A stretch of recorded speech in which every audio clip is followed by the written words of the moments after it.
Nous sommes le 7 juin 1987 sur une route tortueuse des Cévennes, entre Lodève et Montpellier. La nuit est humide. Pourtant, à 2 heures du matin, du plateau au-dessus de Célès, monte une épaisse fumée. D'une voiture sortent les flammes de l'enfer. Un Parisien a débarqué haletant dans une maison voisine. Il vient d'avoir un accident. La voiture s'est embrasée. Il n'a pu extirper du véhicule le passager, un certain Yves Dandonneau. L'affaire est classée. C'est un accident. Et pourtant, bientôt, de fin limier apporte la preuve que Dandonneau, bien vivant, a mis en œuvre un scénario diabolique. Pour toucher près de 11 millions de francs d'assurance vie, il a sacrifié un pauvre clochard afin de se faire passer pour mort. Et ce n'est que grâce à une succession de hasards miraculeux qu'experts, gendarmes et magistrats sont parvenus à faire toute la lumière sur une affaire mûrement préméditée. L'affaire en elle-même est quand même particulièrement troublante. Cet homme qui disparaît comme ça, remplacé par un autre, quelqu'un à qui on vole l'identité, plus que l'identité même, l'histoire, etc. Après une enquête riche en rebondissements, on finit par dénicher Dandonneau. Un Dandonneau qui a changé, et d'identité et d'apparence, à force de chirurgie esthétique. Lorsque nous l'avons abordé, on a été un peu surpris de son physique, un petit peu. Bon, on a vu quelqu'un qui était, je vous dis, on appelle ça chirurgie esthétique loupée, un petit peu, c'est très un petit peu figé. Voilà, ça a été caractéristique lorsqu'on l'a aperçu rapidement. Une escroquerie aux assurances spectaculaires. Une mort par procuration. Un assassin qui change de nom et de visage pour mieux disparaître et mener grand train avec femme et maîtresse sur la Côte d'Azur. L'affaire Dandonneau a de quoi faire fantasmer. Son histoire est totalement un roman à elle seule, quoi. Peu étonnant, Dandonneau se serait, dit-on, inspiré d'un roman américain, Assurance sur la mort, de James Mahan Cain, adapté au cinéma par Billy Wilder. Mais Dandonneau se serait même payé le luxe d'enrichir le scénario à son profit. C'est machiavélique, oui, bien sûr. Ça fait partie de ces dossiers où manifestement la réalité dépasse la fiction et peut donner effectivement support à un film, parce que c'est extraordinaire. Il aura fallu pourtant 22 ans pour qu'un réalisateur de talent adapte à sa sauce l'affaire Dandonneau. Les faits divers m'ont toujours vraiment passionné. Dans son film Bel Ami, sorti fin février 2009, Claude Chabrol a offert le rôle de Dandonneau et de sa victime à un même acteur, Jacques Gamblin. Il fait face au commissaire Bellamy, Gérard Depardieu. C'est qui? C'est lui. C'est l'homme que j'ai tué. Enfin, d'une certaine façon. Je ne comprends pas ce qui s'est passé. Il s'est passé quoi exactement? Ce qui m'intéressait dans Dandonneau, c'est que d'une part, il voulait donc il changeait de tête et pour changer de tête, il supprimait la sienne. On supprimait la sienne pour de bon. C'est-à-dire qu'il choisissait un type qui lui ressemblait et il le supprimait. C'est pas la première fois que je travestis un fait divers comme ça. Moi, j'adore la nature humaine, elle me fascine. Alors, quand elle s'égare comme ça me plaît beaucoup. Oui, Dandonneau s'est égaré, dramatiquement, tragiquement. À tel point qu'est sorti aux États-Unis, il y a quelques années, un ouvrage intitulé « Crime Casebook ». Il répertorie les crimes du XXe siècle les plus spectaculaires au monde. L'affaire Dandonneau est la seule histoire française qui ait eu la triste gloire d'y figurer.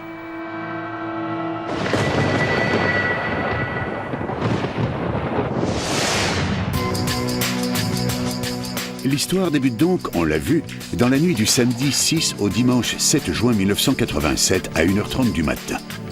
Le conducteur d'une petite Austin Métro immatriculée en région parisienne, Daniel Blouard, perd le contrôle de son véhicule sur une route escarpée et déserte des Cévennes. Étrangement, l'endroit s'appelle le col de l'homme mort.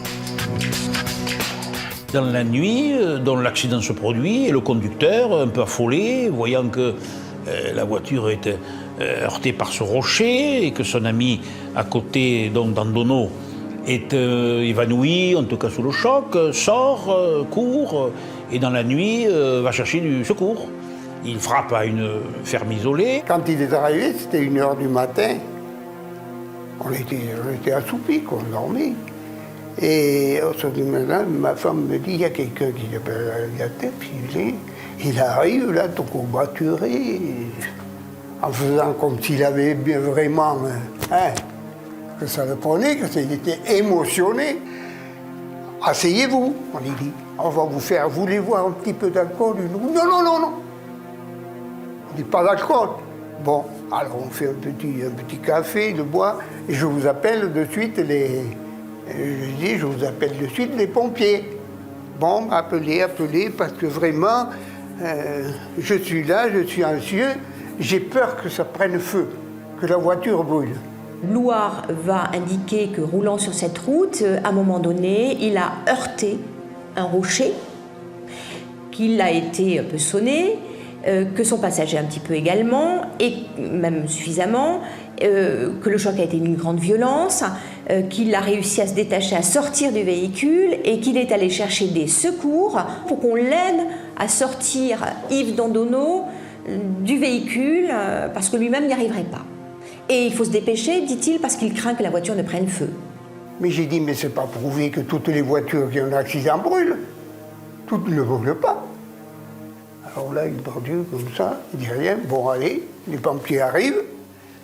Moi-même, je suis avec la voiture jusqu'en haut, derrière les pompiers, ils arrivent là-haut. Il y a un des pompiers qui me fait « C'est fini ».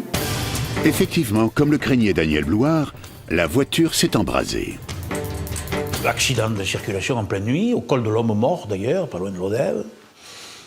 Les constatations donc laissent à penser qu'il y a eu effectivement l'accident, un court-circuit. Un court-circuit qui donc a provoqué l'incendie. Ça peut arriver sur un court-jus. Mettons un tuyau d'essence se débranche du carburateur et qu'en même temps il y a une étincelle du Delco, ça peut mettre le feu. Parce que le moteur en continuant de tourner crache de l'essence par le tuyau, automatiquement, et avec l'étincelle du Delco, ça peut mettre le feu. Sur le siège passager, étourdi par le choc de l'accident, prisonnier de la ceinture de sécurité, Yves Dandonneau, un chef d'entreprise de 41 ans, a péri dans les flammes. Son cadavre calciné est méconnaissable. Marie-Thérèse Hérault, la compagne d'Yves Dandonneau, la mère de son dernier enfant, ne reconnaît le corps que grâce à un morceau de caleçon qui, c'est certain, était le sien. Elle avait jeté un bouquet de fleurs dans le fossé. Et à ce qui paraît qu'elle aurait dit, il voulait être incinéré, Dandonneau, il ne pouvait pas avoir une plus belle mort. Enfin, ça, je ne l'ai pas entendu dire. On me l'a dit, on me l'a répété. Dans la semaine qui suit, le corps d'Yves Dandonneau est incinéré. On a incinéré un corps qui avait déjà été calciné en grande partie, qui avait été réduit au minimum. Et donc en plus, on a continué avec l'incinération et on a répandu les cendres sur le lieu de l'accident avec ce côté un petit peu théâtral. C'est vrai que dès le début, tout ça est apparu un peu surprenant, mais assez rapidement, non. Puisque bon, la voiture a été entreposée chez un garagiste, les obsèques ont eu lieu, et les choses ont repris leur cours, à ceci près qu'effectivement, différentes demandes d'argent ont été adressées aux différentes compagnies d'assurance auprès desquelles, évidemment, Dandonneau avait souscrit. Et d'ailleurs, la plupart ont payé. Yves Dandonneau a effectivement souscrit 8 contrats d'assurance vie dans les 3 mois qui précèdent l'accident, toutes sur la tête de sa compagne, Marie-Thérèse Hérault, qui, très vite, réclame son dû. 4 250 000 € ont été débloqués, mais le total des polices d'assurance vie et des sommes qu'ils devaient récupérer était, je le vérifierai, c'est 10 900 000 francs. 1 660 000 €. Donc c'était le total des polices souscrites avec le capital assuré en cas de décès qui triplait, donc qui était de 1 660 000 €. Cette compagnie d'assurance commence à verser à Marie-Thérèse Hérault les sommes réclamées. Une seule rechigne, la Générale Accident, suspicieuse face au comportement d'un homme qui vient tout juste de créer son entreprise. Moi, il me semble que c'est plutôt la multitude de contrats et le nez creux d'une assurance qui n'a pas envie de payer. Disons que tout est trop bien, tout est trop parfait. Ce n'est pas quelqu'un qui avait tout et qui risquait de tout perdre, c'est quelqu'un qui n'avait rien et qui ne risquait que de gagner. Donc l'attitude est illogique.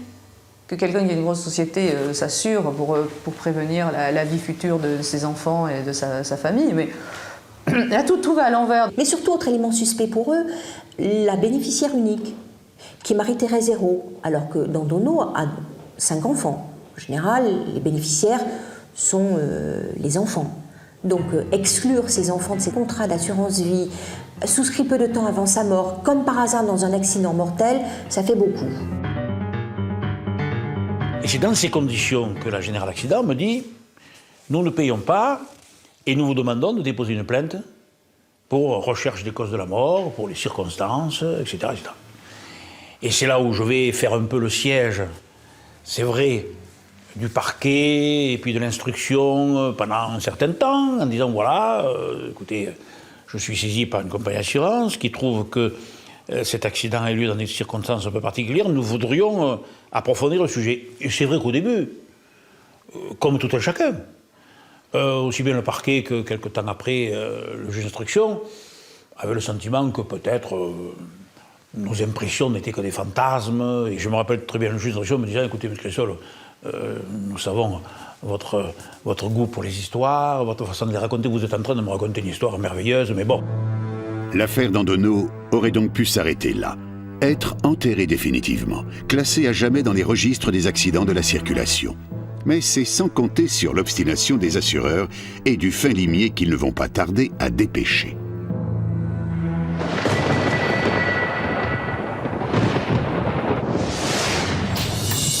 Face à l'inertie judiciaire, les compagnies d'assurance saisissent l'ALFA, l'Agence pour la lutte contre la fraude à l'assurance, afin de mener une enquête sur l'accident. L'ALFA confie le dossier à un ancien gendarme des plus méticuleux, Jean Porcé. Lequel va effectivement aller sur les lieux, voir la voiture, interroger les uns et les autres, et alors très rapidement, va avoir le sentiment qu'il y a quelque chose.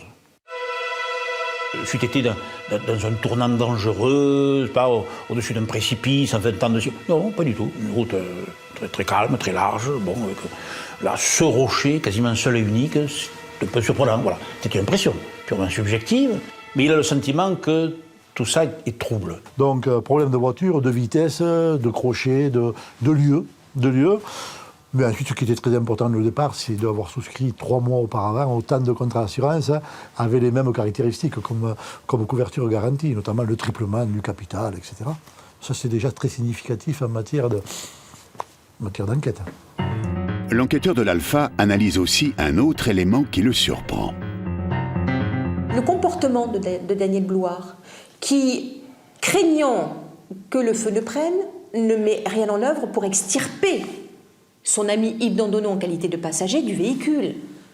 Alors que, de surcroît, il est secouriste. Daniel Blouard, il est infirmier de formation. Un accident dans une ligne droite. Une voiture qui s'échoue sur le seul petit bout de rocher de l'endroit. Un infirmier secouriste qui parcourt 3 km à pied plutôt que de porter secours à son ami. Et une voiture qui prend feu comme par hasard. Voilà de quoi éveiller les soupçons de l'ancien gendarme Porcé. Reste à tenter d'expertiser le véhicule accidenté. S'il existe encore. Peu probable. La carcasse a été envoyée à la casse. Normalement, au bout de 45 jours, je devais le détruire. Mais vu que c'était douteux, que c'était pas clair, moi j'ai dit il faut le garder le véhicule. Et quand j'ai vu cette voiture dans le fossé, j'ai dit mais c'est bizarre ça, elle a tapé dans ce caillou, c'est le seul caillou qu'il y a dans la ligne droite. Et alors ensuite je m'approche de la voiture parce que quand même on a un peu l'habitude des accidents. Et je vois que l'aile était à peine un peu touchée, et la jante avant droite, une petite Austin, qui n'était même pas, déformée. Donc moi d'après moi, j'ai dit ça c'est un choc à 10 ou 15 à l'heure, et un choc à 10 ou 15 à l'heure, un homme ne peut pas tomber dans le coma en tant que passager dans une voiture, c'est pas possible. Il va tomber dans le coma s'il prend un choc à 70-80 à l'heure, mais pas 10 ou 15 à l'heure. Et j'ai dit au gendarme Refaste, qui était présent avec moi, qui était un peu aussi soucieux. J'ai dit, mais ça, c'est une magouille, ça. Hein. C'est une magouille. C'est pas possible qu'il soit dans le coma à cette vitesse. C'est pas possible. Hein. J'ai dit, mais je pensais, moi, au départ, que c'était une histoire de fesses. Si la conclusion est incertaine, l'intuition de Serge Coquille a été bonne et sa décision de conserver le véhicule excellente. L'enquêteur a pu vérifier la faiblesse du choc subi par le véhicule incendié avant d'envoyer son rapport. Et cette voiture, elle l'a gardée 2 ou 3 mois, là. Et alors ensuite, un soir, j'ai vu arriver du monde. Là. Il est arrivé des gendarmes, des policiers civils, de tout. Et alors des questions, et comment ça se fait que c'est vous qui avez récupéré cette voiture? Et j'ai dit, attendez, j'ai dit, la question, il faut la poser à la brigade du Bousquet d'Or. Moi, on m'a commandé, je suis allé la chercher, mais j'y suis pour rien. Hein. C'est qu'entre-temps, le rapport de Jean Porcé a fait mouche. Une enquête criminelle a été ouverte. Et c'est là qu'après il est venu le centre de recherche qui a tout ramassé à la petite cuillère dans des sacs en plastique. Et à ce qui paraît que maintenant la police s'insère de ce système de la recherche microscopique.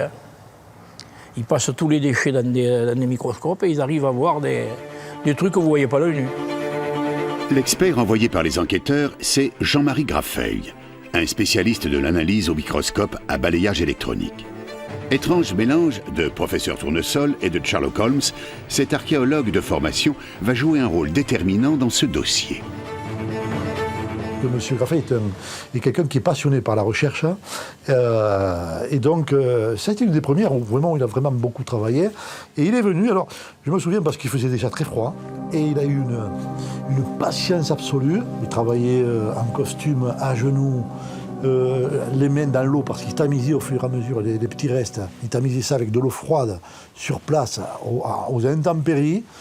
Il est resté des heures à procéder à des investigations. Donc ça, c'est quelqu'un de passionné. On a procédé comme on le fait en archéologie, finalement. On ne savait pas ce qu'on cherchait, mais bon, on a tout passé au tamis, sous courant d'eau.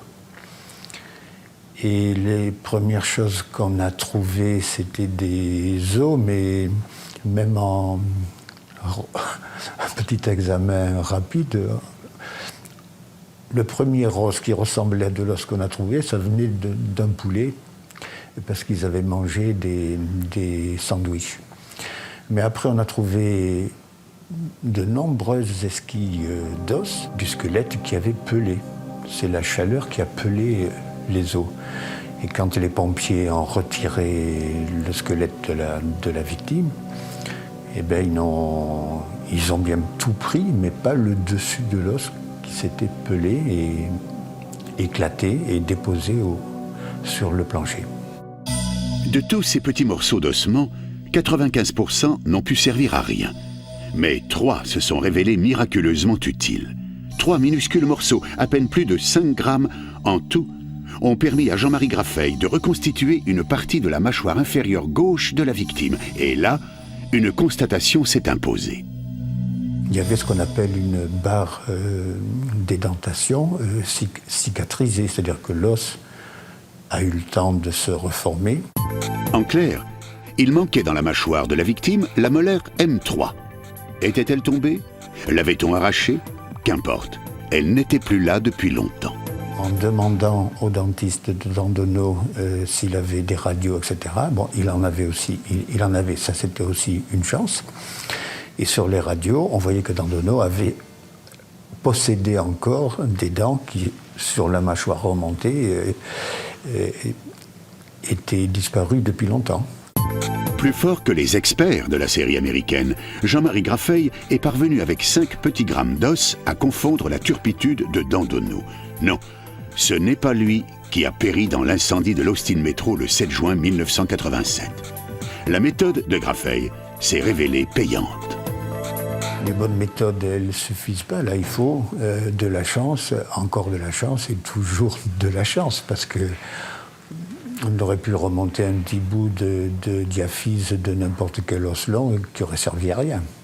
Soit, mais Graffeuil a aussi démontré que l'embrasement du véhicule a été provoqué par une projection d'essence. On en trouve des traces dans l'habitacle et le réservoir est intact. Déjà, là, à ce moment-là, je peux vous dire que dès l'instant où j'ai eu l'appel de M. Graffeuil, on s'est dit, on est sur du sérieux. Donc, substitution de cadavres. Restait à faire tout le chemin qu'on a dû faire par la suite. Voilà les compagnies d'assurance rassurées, elles n'ont plus à payer. Mais reste pour les enquêteurs un mystère à 2 inconnus. Si c'est pas Dandonneau, c'est qui et où est Dandonneau?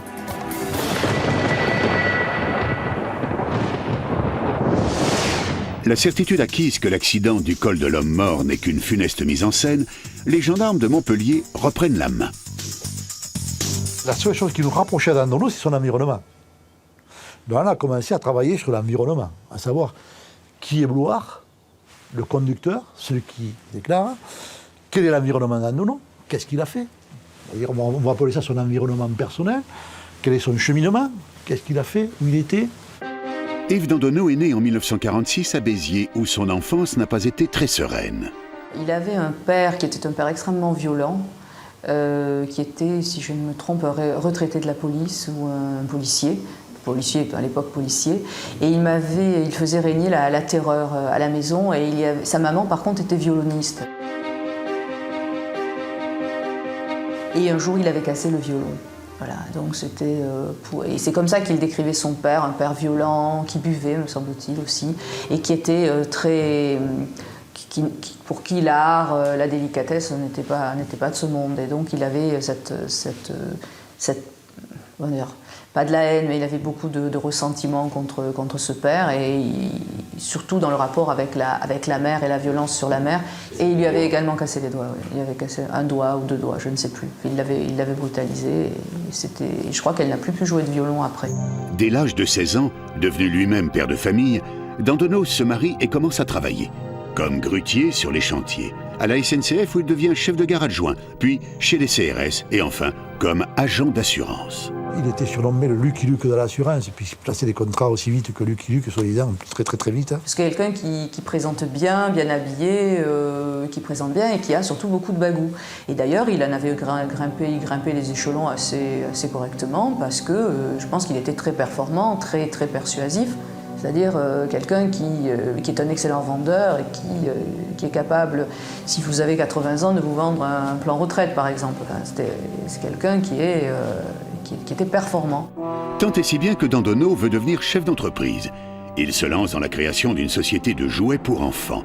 Des jouets innovants qui lui valent une aide de la Chambre de commerce et d'industrie de Paris. Une aide de 200 000 francs. Mais c'est pas assez à son goût. Toute sa personnalité, c'est à la fois ce sentiment de ne pas avoir eu ce qu'il aurait dû avoir, parce qu'il considérait qu'il aurait peut-être pu faire de meilleures études, qu'il méritait mieux, et je crois un goût de l'argent et un goût d'une forme de réussite. Ce sont surtout des personnages, souvent, qui ont un sentiment d'injustice, en ce sens qu'ils pensent que la société ne les a pas placés au niveau où ils doivent être. Pour parvenir au niveau qui lui paraît juste, Yves Dandonneau, en bon spécialiste, imagine donc de placer sa subvention de 200 000 francs dans 8 contrats d'assurance vie sur la tête de sa nouvelle compagne, Marie-Thérèse Hérault. 8 assurances vie qui doivent lui rapporter 11 millions de francs en cas de décès accidentel. Au lendemain de l'incinération du corps du soi-disant malheureux Dandonneau, Marie-Thérèse Hérault commence donc à réclamer son dû aux compagnies d'assurance. On va commencer par partir de Marie-Thérèse Hérault, puisque c'est la bénéficiaire des polices assurance vie. Et on se dit que si Dandonneau n'est pas dans le véhicule et qu'il est donc vivant, c'est très certainement lui qui a monté cette supercherie, qui doit être vivant quelque part et pas très éloigné de Marie-Thérèse Hérault, qui est censée être la bénéficiaire des contrats assurance vie. Les gendarmes s'accrochent donc au basque de la dame. Mais l'affaire est à 2 doigts de leur échapper le 20 novembre 1987. Marie-Thérèse Hérault se présente dans une poste du 15e arrondissement de Paris, accompagnée d'un couple, Daniel et Richard Simonin, afin d'envoyer par mandat vers la Côte d'Azur 2 140 000 francs émanant d'une assurance. Les postiers craignent une histoire d'escroquerie et préviennent le commissariat le plus proche. La police est intervenue pour voir de quoi il s'agissait, etc., etc.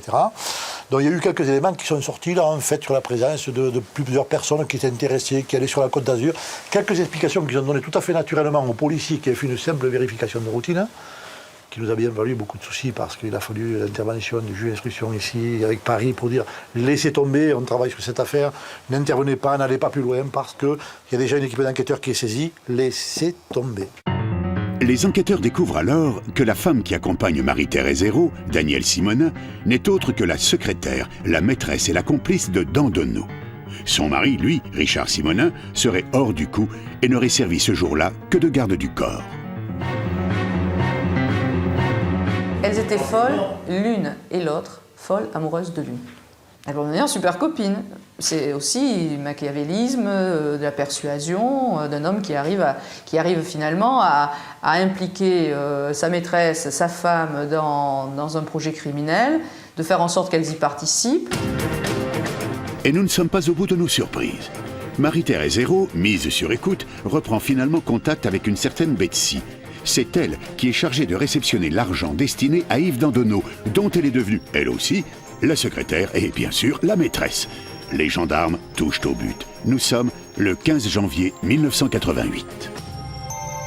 Tout ce petit monde va être localisé dans le sud de la France, très précisément dans une villa, et les gendarmes, un matin, vont investir cette villa. La première personne que j'ai rencontrée lors de l'ouverture de la porte, c'est la fameuse secrétaire, cette fameuse Betsy, qui a été complètement liquéfiée en nous voyant, parce qu'elle ne s'attendait surtout pas à voir des gendarmes. Et ensuite, bien sûr, Dandonneau, qui était plus ou moins dissimulé dans la salle de bain, un petit peu comme ça. Et là, bien sûr, il dit « Moi, je m'appelle Monsieur Depesne ». Bon. Il voit bien dans nos sourires et dans notre comportement qu'on n'y croit pas à son Depesne. Monsieur Depesne ou Monsieur Meunier, c'est sous ces fausses identités que se cache le fuyard dans cette villa du Rouret, dans l'arrière-pays niçois. Et, même si on peine un peu à le reconnaître, il s'agit bien d'Yves Dandonneau. Yves Dandonneau, qui pendant son séjour sur la Côte d'Azur a subi plusieurs interventions de chirurgie esthétique pour tenter de modifier son apparence physique au niveau de son visage en tout cas, pour ne pas être reconnu, puisque l'objectif était de vivre au vu et au su de tout le monde, mais sous une autre identité et sous une autre apparence, pour qu'on ne fasse pas le lien avec Yves Dandonneau. C'est cette fois sous le nom de Meunier qu'il s'est présenté dans une clinique de chirurgie esthétique à Marseille. En 6 mois, il est passé 5 fois sur le billard. Il se trouvait pas beau. Vous ne le trouviez pas beau? Il avait de quoi. C'est pas que je porte pas de jugement sur les gens, je me permets pas. Il ne se plaisait pas, à juste titre.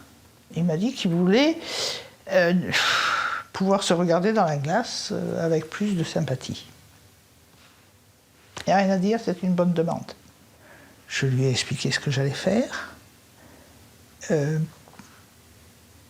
lui ai demandé de réfléchir. Il m'a dit, c'est tout réfléchi, je ne veux pas rester comme ça. Il ne m'a pas semblé... Il ne m'a pas semblé psychotique, il ne m'a pas semblé... Il savait ce qu'il voulait. C'est le moins que l'on puisse dire. Dandonneau voulait tout simplement disparaître, et ça, la reine du bistouri ne s'en doute même pas, malgré une certaine intimité. Comme il s'est fait opérer juste avant les fêtes de Noël, et donc il était à l'hôtel. Et je lui ai dit, écoutez, là, on ne va pas le laisser passer la veille de la Noël tout seul, et nous l'avons invité chez moi. Il a passé le réveillon de Noël avec nous. Je ne me doutais pas que... Que vous invitiez un assassin chez vous. Un assassin, oui, il a été jugé comme cela, mais... il n'était pas assassin de toute la terre, quoi. Il était assassin de... Bon, quand j'ai su ça, ça ne m'a pas fait... Il m'a même apporté que j'ai toujours une petite souris verte pour porter bonheur. Décidément non. Le docteur Perpère ne s'est à aucun moment douté à quel point elle a été instrumentalisée par le diabolique Dandonneau. Il y a des mystères dans la chirurgie esthétique. Et il y a des mystères avec la déontologie. Moi, je ne doute pas un seul instant que la personne n'ait pas pu imaginer qu'il voulait échapper à quelque chose. Et à quelque chose qui suppose qu'il change de visage. Il ne faut quand même pas être très malin pour savoir pour quelle raison on veut changer de visage à ce point-là. Que peut-être on lui a donné beaucoup de sous. Mais il avait de l'argent. Il était pressé parce qu'il disait qu'il allait se marier. Attendez, en chirurgie esthétique, vous n'avez aucune pièce d'identité. Vous n'allez pas demander la carte vitale ou n'importe quoi. Il n'y a pas de sécurité sociale, il n'y a rien. Et je ne demande pas aux patients ou aux patientes quand ils paient une identité. Dandonneau, en fait, n'a plus vraiment d'identité. Il se fait appeler Depesne ou Meunier. Mais sait-il encore vraiment qui il est? C'est un des mystères de cette histoire. Bien sûr qu'il a fait disparaître une partie de lui-même. On ne peut pas s'auto-remplacer comme ça. Enfin, c'est totalement affreux. Voler l'identité de quelqu'un sans y laisser une part de soi-même, je crois. Et ça, c'est clair. Et c'est peut-être pour cette raison-là, finalement, que cet homme-là était complètement insaisissable. D'autant plus insaisissable qu'aux premières heures de sa garde à vue, Dandonneau rechigne à se mettre à table. C'est vrai que ça a duré un certain nombre d'heures avant qu'il avoue, en fait, être Dandonneau.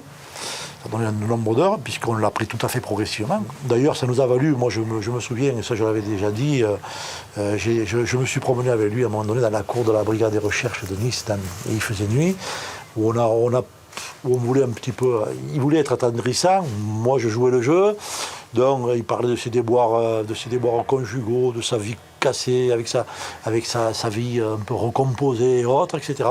Donc il voulait nous attendrir pour faire diversion un petit peu. Donc on est tombé un petit peu dans le jeu, on a accepté le jeu, mais ça nous a permis très rapidement après, les heures qui ont suivi, d'avoir des explications quant à ce qui s'était passé. Bien sûr, les explications qu'il voulait bien nous donner. Ce qu'il a bien voulu donner, c'est d'abord l'identité de ses complices. Marie-Thérèse Hérault, sa compagne, la bénéficiaire des 11 millions de francs d'assurance vie. Elle est infirmière-chef de l'hôpital de Sarcelles. Danielle Simonin, la secrétaire, la maîtresse de Dandonneau, interpellée quelques semaines auparavant dans une poste du 15e arrondissement, en compagnie de Marie-Thérèse Hérault. Daniel Blouard, infirmier lui aussi à l'hôpital de Sarcelles. C'est lui qui a accompagné Dandonneau dans les Cévennes et qui a participé à la mise en scène du macabre accident. François Meunier, enfin, dont Dandonneau a usurpé l'identité durant sa cavale. Il est cuisinier à l'hôpital de Sarcelles, encore et toujours. C'est à lui qu'on a confié la charge de trouver un Dandonneau de substitution afin de faire croire au décès accidentel du jeune chef d'entreprise.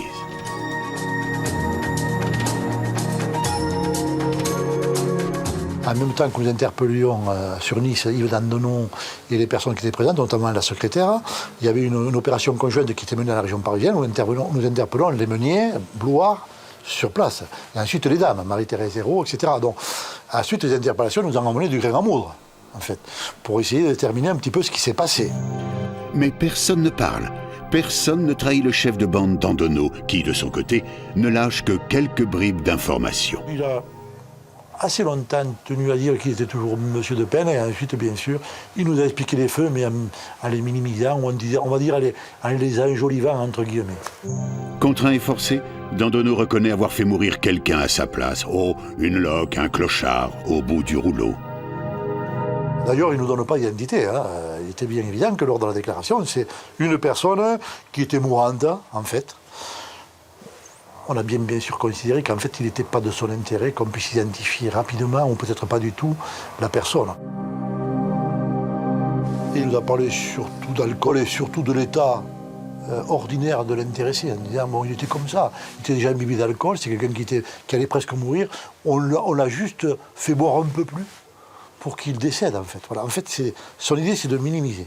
Voilà. Pour lui, c'était simplement de dire on l'a fait boire un peu plus que de raison, ce qui a entraîné sa mort. Donc pour nous, c'était facile, en fait.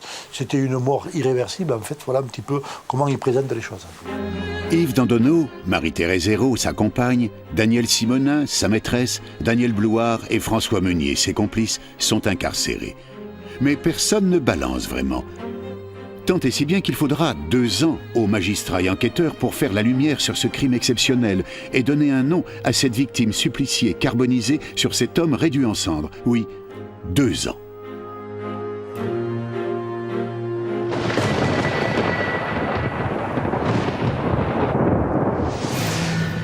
L'histoire ne rebondit qu'en octobre 1989. Une femme se présente au commissariat de Sarcelles. Voilà plus de 2 ans qu'elle n'a pas eu de nouvelles de son fils, un SDF dont les compagnons d'infortune racontent qu'il serait mort sur une route des Cévennes. Quand la famille s'est manifestée, on a fait le lien, naturellement, entre, bien entendu, sa disparition, Dandonneau, puis après Dandonneau a été amené à dire les circonstances dans lesquelles, effectivement, ils avaient rencontré ce garçon. Ce qui est d'ailleurs la partie la plus, je dirais, la plus sensible, la plus pénible, la plus terrible sur le plan humain.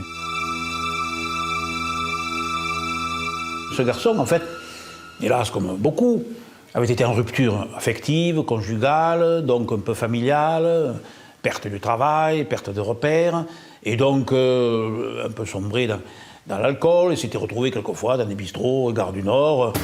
Après vérification, les enquêteurs ont eu la certitude de détenir la clé du mystère. La victime de l'accident du col de l'homme mort est bien ce clochard, Joël Hippo, 45 ans à sa disparition. Grâce à cette révélation, à de nouveaux témoignages de proches du malheureux, à de nouvelles pistes qui s'éclairent, gendarmes et magistrats finissent enfin par établir le plan machiavélique d'Yves Dandonneau. C'était un scénario assez génial, parfaitement immoral, parce que les assurances sont quand même des sujets de droit et nous n'avons pas le droit de les escroquer, mais ça reste quelque chose de bien construit, de génial, sauf que malheureusement c'est un homme vivant qui n'était pas destiné à mourir, qui a été tué et que voilà, c'est quand même un dossier qui fait froid dans le dos. Hein. C'est que comment quelqu'un est capable d'en tuer un autre pour récupérer de l'argent. Comment escroquer 11 millions de francs d'assurance vie auprès de 8 compagnies d'assurance? Tel est le défi que se pose Yves Dandonneau au printemps 1987. Il faut d'abord que le décès soit accidentel. Dans un tel cas, le capital versé à l'ayant droit est triplé. Le mieux est de disparaître dans un incendie, ça laisse moins de traces. Tout cela est rapidement acquis. Mais qui peut mourir à sa place? Marie-Thérèse Hérault présente à Dandonneau un collègue infirmier de l'hôpital de Sarcelles, Daniel Blouard. Alors, une idée germe dans sa tête. Blouard lui dit qu'il y a des corps qui ne sont jamais réclamés. Et que s'il n'y a pas de corps de réclamé, eh bien ce corps-là pourra faire office de Dandonneau, entre guillemets. Et donc le scénario est assez extraordinaire, dans le sens extraordinaire roman policier, parce qu'on prend quelqu'un qui est mort, donc il n'y a pas d'atteinte au crime, enfin à la morale la plus extrême. On ne tue personne. On prend quelqu'un qui est mort, que personne ne réclame, donc on peut penser a priori qu'il ne manque à personne. Bon, après, refaire mourir un mort, bon, c'est choquant. Et ce projet-là échoue. Il n'arrive pas à sortir ce cadavre de la clinique qui aurait pu être mis à la place de Dandonneau ou se faire passer pour Dandonneau. Et puis, comme il n'y arrive pas, au lieu de renoncer au projet, parce qu'on aurait pu se dire on s'arrête là, Yves Dandonneau décide de franchir l'étape supérieure, qui est de dire je n'arrive pas à trouver un cadavre, donc il faut que je tue quelqu'un. Ce n'est pas Blouard qui pourrait recruter la victime, trop propre sur lui. Du coup, Dandonneau a l'idée de faire appel à François Meunier. François Meunier était un être frustre. Pupille de la nation, il n'a jamais connu son père, il a très peu connu sa mère. Il est allé de foyer en famille d'accueil, il a obtenu un CAP de cuisinier. Il avait une dépendance à l'alcool avérée puisqu'on a démontré qu'il avait subi une cure de désintoxication en 1987, l'année des faits. Un être taciturne, communiquant peu, refermé sur lui-même et qui, à mon sens, dans ce dossier-là, a trouvé dans Dandonneau un ersatz du père, en tout cas un homme pour lequel il avait une admiration sans borne. C'était, comme il le disait, un monsieur. Dandonneau lui demande de lui présenter un clochard, perdu, à la dérive, un clochard dont personne ne se soucie. Un homme délabré, c'est comme ça que le souhaitait Dandonneau, ayant manifestement un problème avec l'alcool, pour une magouille dans le Sud. Donc, comme il était lui-même un pilier de bar, il est allé dans les bars où il avait l'habitude d'aller. Et François Meunier n'était pas au courant de la réalité de l'opération et il n'était pas au courant du sort funeste qui attendait cet homme que Dandonneau lui avait demandé de trouver.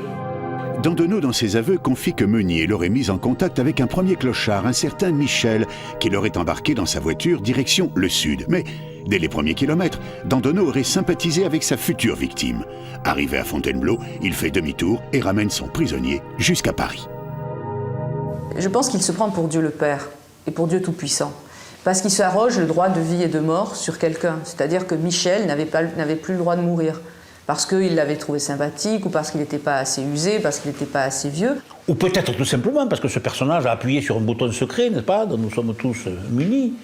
Et ça fait tilt. Il a une résonance à l'enfance, avec quelque chose qui fait que, tout d'un coup, ce personnage n'est plus un objet. Il est un sujet. Je n'exclus pas que ce soit vrai. Je pense que ça, c'est un délire de Dandonneau.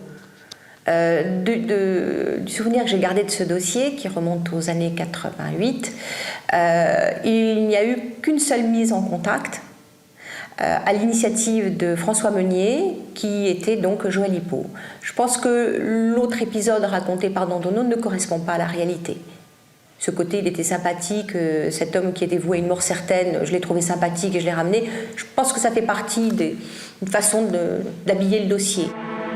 On a eu beau chercher Michel dans les milieux interlopes de la capitale, portrait robot en main, personne n'a jamais pu savoir s'il avait seulement existé, ou si Dandonneau n'a cherché, en narrant l'anecdote, qu'à se donner une once d'humanité.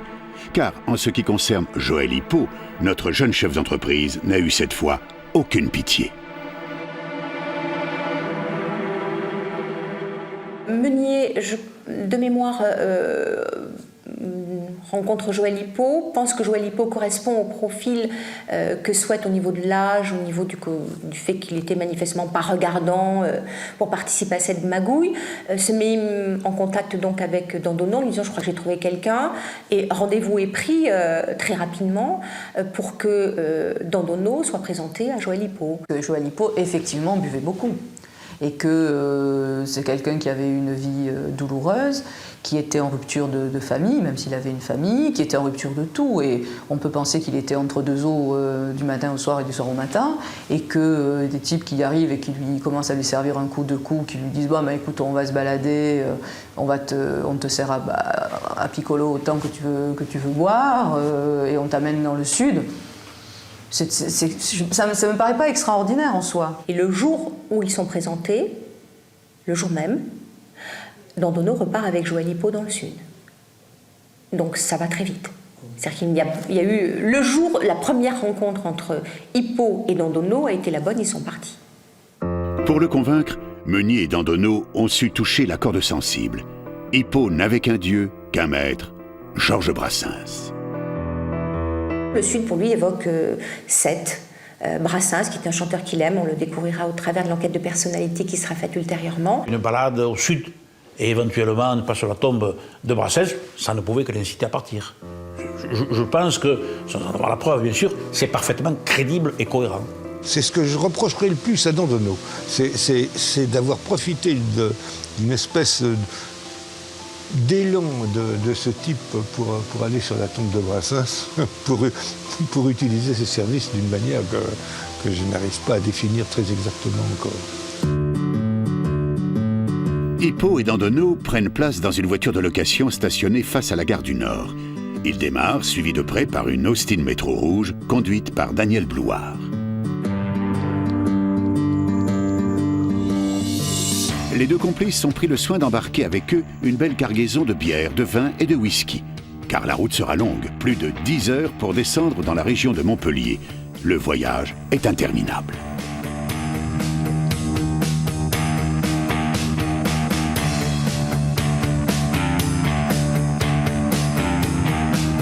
Vous s'arrêtez à plusieurs reprises sur des aires d'autoroute.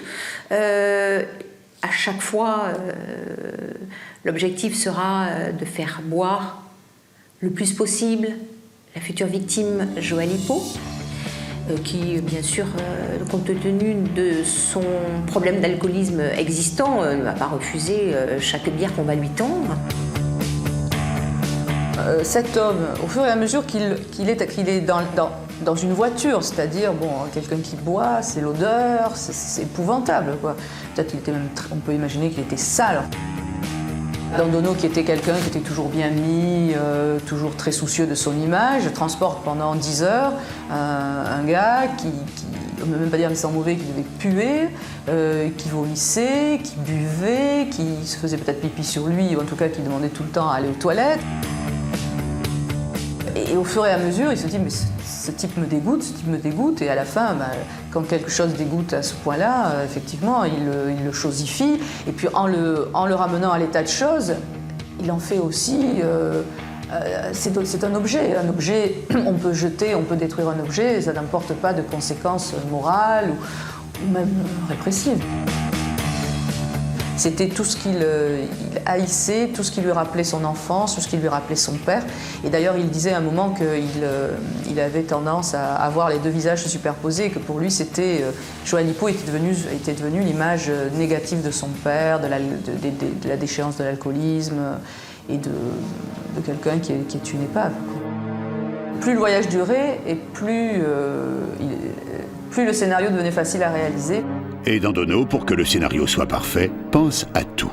Si je m'appelle Dandonneau élégant, les gens qui me connaissent savent que je suis bien habillée et que je porte bien. Je ne peux quand même pas mourir avec comme on dit dans le Midi, des pailles qui n'ont pas été lavées de plusieurs jours, qui sont abîmées.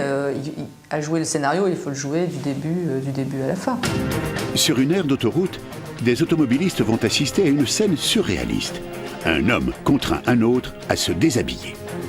Dandonneau va demander à Joël Hippo de changer de vêtements et de prendre des vêtements qui lui appartiennent. C'est quand même assez extraordinaire. Joël Hippo revêt les vêtements de Yves Dandonneau. On ne comprend manifestement pas à l'évidence le pourquoi du comment. Je pense que c'est un cadeau qu'on lui fait. Jusqu'au slip. C'est d'ailleurs sur une partie du slip que Marie-Thérèse Hérault, apprenant le décès entre guillemets de Yves Dandonneau, est contactée par les services de gendarmerie, va venir tenter d'identifier le corps qui ne pouvait plus être identifié parce qu'il avait été complètement carbonisé, mais va indiquer qu'elle reconnaît Yves Dandonneau au travers d'un morceau de slip qui restait intact. Tout était calculé. C'était extraordinaire. Dans la matinée du samedi 6 juin 1987, l'équipé parvient enfin dans les Cévennes au col de l'Homme Mort, que Dandonneau avait connu dans son enfance. Le col de l'Homme Mort, rien que le nom de l'endroit, ça fait froid dans le dos. Il y avait vraiment cette dimension un petit peu mystérieuse et de polar super noir, quoi. On aurait voulu l'écrire, je ne sais pas si on aurait même trouvé le nom du lieu, quoi, tellement c'était... ça tombait pile poil, cette petite route comme ça qui monte dans l'Hérault, qui est perdue, c'est toujours le cas d'ailleurs, ça n'a pas changé, le col de l'Homme Mort pour le coup, c'est toujours pareil, et c'est vraiment un endroit isolé, quoi. Tellement isolé que Dandonneau, Blouard et Hippo vont y passer toute la journée du samedi sans être dérangés le moins du monde. Toute la journée, les deux complices vont faire boire et encore boire leurs suppliciés. Pire, ils vont mélanger à l'alcool les cachets écrasés de puissants calmants et une dose de Pentotal, un anesthésique d'une redoutable efficacité. Le pauvre R est dans un tel état que Dandonneau et Blouard s'offrent même le luxe de l'abandonner là, le temps d'aller déguster un plateau de fruits de mer à Palavas-les-Flots, à 2 heures de route de là.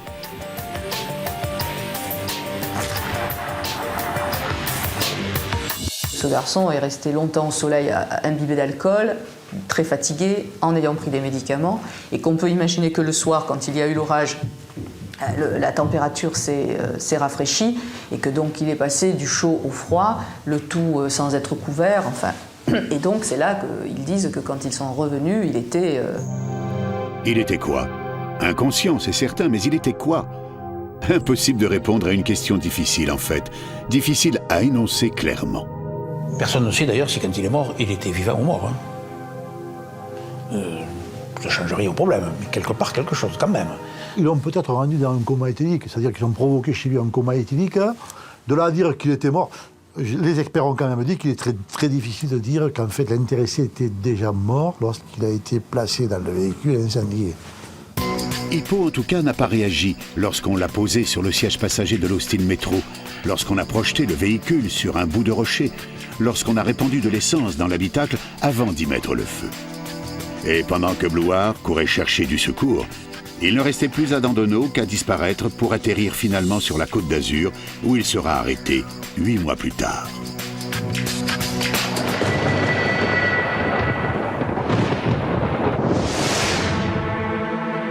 Il y a foule au tribunal de Montpellier lorsque s'ouvre le procès des assassins de Joël Hippo en octobre 1992. Journalistes français et étrangers, témoins et curieux se pressent dans la salle d'audience, dans les couloirs. Sur les bancs des accusés, les 5 complices sont côte à côte, mais tous les yeux sont tournés vers un seul homme, un accusé qui suscite toutes les curiosités, Dandonneau. Quand on a affaire à un coupable, en tout cas un accusé, qui a suscité énormément de bruit, je dirais, et de fureur médiatique. On s'attend à voir rentrer dans le box quelque chose qui est à la dimension de la fureur médiatique. J'en faisais un homme plus flambant, plus flamboyant, plus plus bouillant, plus imaginatif. Or, dans le procès, c'est pas l'homme qui apparaît plutôt atone. La seule surprise, c'est de revoir ce visage un peu reconstruit, avec des cheveux qui ont blanchi. On est assez loin de l'homme du quadra sémillant qui menait grand train avec femme et maîtresse. Voilà. Il avait un visage de nulle part, il avait un visage vide en fait. Il était devenu une coquille vide, cet homme. De par ce qu'il avait fait, qu'il excluait quand même du monde des humains normaux, mais également de lui-même, parce qu'il avait un visage qui ne ressemble plus à rien. Et c'est vrai que quand il avait des larmes qui coulaient le jour du procès, et c'était comme sur un visage de cire, quoi. Il avait, comme tous ces gens qui ont le visage refait, il n'y a plus rien, quoi. Il n'y a plus d'expression. Et d'ailleurs, on ne voyait même plus s'il était torturé intérieurement ou pas, parce qu'il avait un visage lisse. Mais ce que peu savent, c'est que tout cela va au-delà des apparences. Ce qu'il me disait, c'est que au-delà du visage qui change, c'est-à-dire c'est plus le même, parce que c'est vraiment plus le même, il a très mal. Puisque moi, quand je le vois, j'ai le souvenir de ces plaintes récurrentes sur ça me fait mal, je sens que ça fond, ça me fait mal. C'est dans ce contexte terrible que Dandonneau cherche à défendre l'indéfendable. De façon maladroite, catastrophiquement maladroite. Il cherche d'abord à expliquer son geste par une ambition généreuse, créer sur une île un lieu de vie pour des enfants malheureux. Dans ce qu'il dit, il y a un côté Robin des Bois, c'est-à-dire faire l'école. Bon, c'est vrai que créer un endroit pour les enfants malheureux, c'est merveilleux. Moi, je pense qu'il avait les qualités de ses défauts. Excessif, emporté, mais d'un autre côté aussi excessif, emporté pour... C'est pour ça que l'idée de l'école, je pense qu'on ne peut pas totalement l'exclure. Mettre de l'humanitaire sur de l'horrible, on peut imaginer que ça soit peut-être mieux perçu par ceux qui vont vous juger. Je pense qu'il ne faut pas prendre les gens pour des imbéciles. Les grands sentiments humanitaires, non. Ça, il a raconté pour essayer d'améliorer le tableau, mais non. Décidément, personne n'y aura cru à cette cause humaniste. D'autant que Dandonneau, après avoir touché les premiers millions des assurances, ni une ni deux a passé commande d'un somptueux catamaran de 18 mètres auprès d'un chantier naval niçois. Plutôt bling-bling, le bon samaritain. Deuxième axe de défense de l'escroc assassin. Faire porter la responsabilité à ces deux complices, Meunier et Blouard, et de rejeter une grande part des initiatives sur Meunier et sur Blouard. C'est-à-dire qu'ils se défaussaient un petit peu, alors que manifestement, quand on voit le profil de Meunier, de Blouard et de Dandonneau, il n'y a pas de comparaison à faire. Encore raté. Petit à petit, le caractère de Dandonneau éclate au grand jour. Il apparaît comme froid et cynique, comme quelqu'un qui va jusqu'au bout des choses. Mais dans son univers, et surtout quelqu'un qui était capable de persuader les gens autour de lui, de persuader, on l'a dit souvent au procès, il avait des capacités de pouvoir amener les gens à sa cause. C'est un manipulateur, quelqu'un qui effectivement est à l'égard du genre humain, au moins dans cette circonstance-là, d'une froideur totale. Il est d'ailleurs persuadé, je l'ai dit, qu'il a quasiment débarrassé la société, je ne sais pas s'il ne l'a pas dit d'ailleurs, d'un parasite. Oui, un parasite, une loque. Sa vie ne servait à rien, autant que sa mort soit utile, a expliqué Dandonneau en parlant de Joël Hippeau. Cette attitude de l'accusé ne pouvait que se retourner contre lui. L'enquête va révéler que Joël Hippeau était un marginal, certes, parce qu'en rupture de la société, mais était un homme cultivé, intelligent, qui avait travaillé et qui, à un moment donné, parce que l'alcool avait gagné du terrain, avait lâché prise. Donc, on avait affaire à quelqu'un qui, manifestement, sur le plan intellectuel et sur le plan de ce qu'il pouvait apporter à la société, était tout sauf un déchet, en tout cas tel que voulait le voir Yves Dandonneau. Maître Éric Dupond-Moretti, désigné par les proches de Joël Hippeau pour défendre sa mémoire, le rappellera avec tendresse et humour. Parce qu'il a eu le sentiment que cet homme, justement, qui n'était plus là, n'était pas rien. Et parce qu'il était quelque chose qui avait un rapport avec Brassens, avec tout ce qui est autour de ce qu'a pu écrire, chanter, mettre en lumière Brassens. Et donc, il a terminé pour donner encore plus de corps à ce personnage qui n'était plus là, Bon, il a chanté Elle est à toi cette chanson, n'est-ce pas, à l'Auvergnat, bon, une partie de la dernière strophe. C'était très émouvant, mais c'était très spontané. Elle est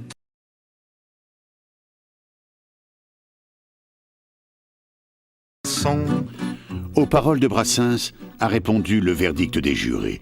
20 ans de réclusion pour Dandonneau, 14 pour Blouard, 9 pour Meunier.